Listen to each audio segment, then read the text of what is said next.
7ই জিলহজ আপনার মুআল্লিমের বাসগুলো আপনাকে মিনায় নিয়ে যায়। তো মিনায় নিয়ে যাওয়ার পরে সেখানে কাজ হলো যে হয় 8 তারিখ বা 7 তারিখ যখনই যান, আপনি নবীজি সাল্লাল্লাহু আলাইহি ওয়াসাল্লাম 8 তারিখ গিয়েছিলেন, তা 8 তারিখ 5 ওয়াক্ত জোহর, আসর, মাগরিব, এশা এবং ফজরের সালাত এটা মিনার তাঁবুতে আপনার আদায় করা, এটা হলো সুন্নাহ। আর মনে মনে মনকে মেন্টালি প্রিপারেশন ফর হজ, হ্যাঁ, হজের জন্য প্রিপারেশন নেওয়া মনে মনে।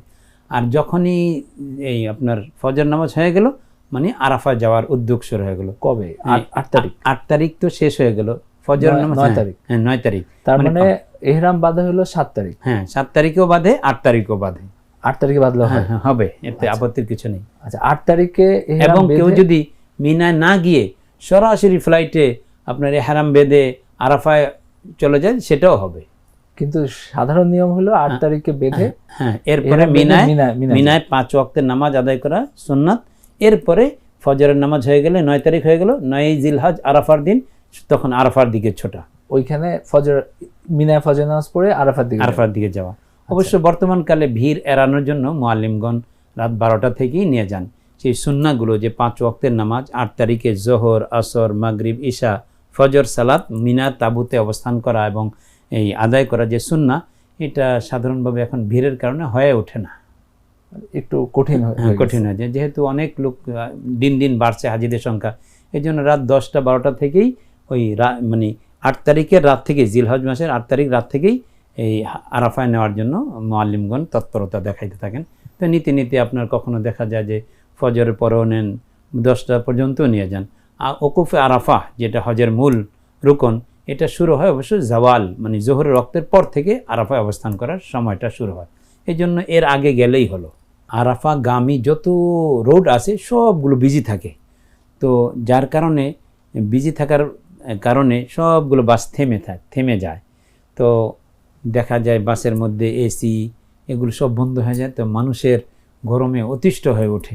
এই জন্য আসলে মিনা থেকে যদি রাস্তা জানা থাকে বা লোকেশন গুগল ম্যাপে যদি কেউ জানা থাকে, তাহলে নিজে হেঁটে গেলে এটা সওয়াবও বেশি এবং আরামও বেশি। কারণ গাড়িতে যাওয়ার পরে গাড়িগুলো আপনাকে 1 ঘন্টা নেওয়ার পরে 4-5 ঘন্টা 6 ঘন্টা শুধু গাড়ির মধ্যে অপেক্ষমান থাকবে, তো এটা একটা আপনার অপেক্ষার প্রহরগুলো খুব কষ্টের হয়।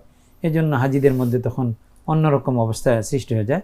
তো এই জন্য যদি আলহামদুলিল্লাহ কারো ভাগ্যে এমনটা হয়ে যায় যে তিনি সরাসরি মিনা থেকে আরাফায় চলে গেলেন, তো আলহামদুলিল্লাহ, এটা তো বলার কিছু। কিন্তু এই যে আমাদের দেশে তঙ্গির ইস্তেমার মোনাজাতের দিন যেমন সব দিক থেকে ভিড় হয়ে যায়, মোনাজাত শেষে একটা ভিড় হয়ে যায়, তো এর চাইতে 1000 গুণ বেশি ভিড় হয় ওখানে।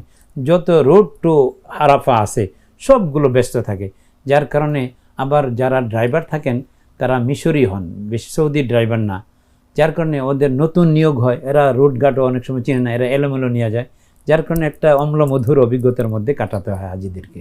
তখন কি পায়ে হেঁটে মানুষ যেত নাকি? তখনও মানে যারা বিশেষ করে তাবলিগ জামাতের সাথে বা উলামায়ে কেরামের সাথে যারা একতাবদ্ধ হয়ে জামাতের সাথে যান, উলামায়ে কেরাম আগে থেকেই টার্গেট করে রাখেন যে আমরা মিনায় গেলাম, ঠিক আছে, মিনা থেকে তখন মুআল্লিমের বাসগুলোর ঠিক ঠিকানা থাকে না, দেখা যায় বাসে ওঠাও কঠিন হয়ে যায় এবং দিতেও পারে না, মুআল্লিমের এটা অপারগতাও।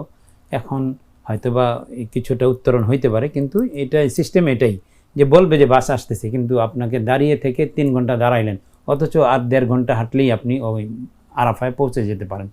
তো তখন আমরা এই অপেক্ষা করছি এবং অনেক অপেক্ষা করছি। একটা মানে তিক্ত অভিজ্ঞতা হলো যে এই বাসের উঠতে গিয়ে মানুষের এই ভিড়ের চাপে নিজেকে সামলাতে না পারে আমাদের সামনে একজন হাজী সাহেবকে বাসের চাকায় শহীদ হইতে দেখেছি। এটা জীবনের তিক্ত অভিজ্ঞতা। আল্লাহ তাআলা ওনাকে জান্নাতুল ফিরদাউসের আলা মাকাম নসিব করুন।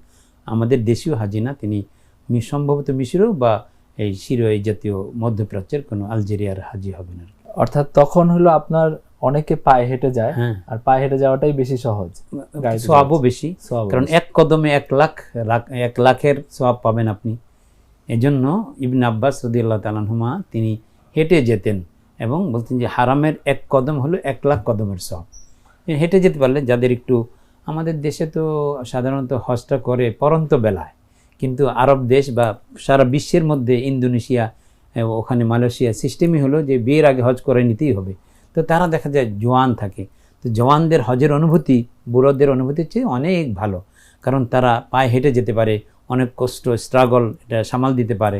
কিন্তু বৃদ্ধ মানুষগুলো তো তা পারেন না। এই জন্য আমাদের দেশের এই সিচুয়েশন চেঞ্জ না হলে আমাদের হাজিদের কষ্ট হতেই থাকবে। আর অনেকে মনে করি যে আমি গেলাম সবই তো বাস করে দেবে, কিন্তু হজের মধ্যে মূল কথা হলো যে আপনাকে হাঁটায় অভ্যস্ত হইতে হবে। হজে যাওয়ার আগে আপনি প্রতিদিন 5 মাইল করে হাঁটবেন, তাহলে ওখানে ওই যে তোয়াফ করা, সাই করা, এই যে হাঁটাহাঁটি হচ্ছে মিনায় মুজদালিফা যাওয়া এখন অনেক সহজ হয়ে গেছে। আমরা তো মুজদালিফা থেকে আরাফা থেকে মুজদালিফা হেঁটে এসেছি, আবার মুজদালিফা থেকে মিনায় হেঁটে এসেছি। এখন তো আপনার মেট্রো রেল হয়ে গেছে, 1 মিনিটে আমরা যেটা 1-1.5 ঘন্টায় আসতাম, কত গ্লানি কষ্ট করে, কিন্তু এখন 2 মিনিটে আপনাকে মিনা থেকে মুজদালিফা নিয়ে আসে, মুজদালিফা থেকে আরাফায় নিয়ে আসে। এটা অনেক সহজ হয়ে গেছে। তবুও মানে এই সব কিছুর পরও আমি তো তোয়াফ করব হেঁটে, আমি তো সাই করব হেঁটে। তো এই জন্য এই হাঁটার অভ্যাস থাকলে আপনার অনেকটা নিজেকে হজের বিষয়ের সাথে, আহকামে হজের সাথে মানিয়ে নেওয়া যায়। নাইলে শুধু অভিযোগ যে আমার এত কষ্ট হইল, আর হজের ক্ষেত্রে কষ্ট হইলে এটা কাউকে বলা উচিত না।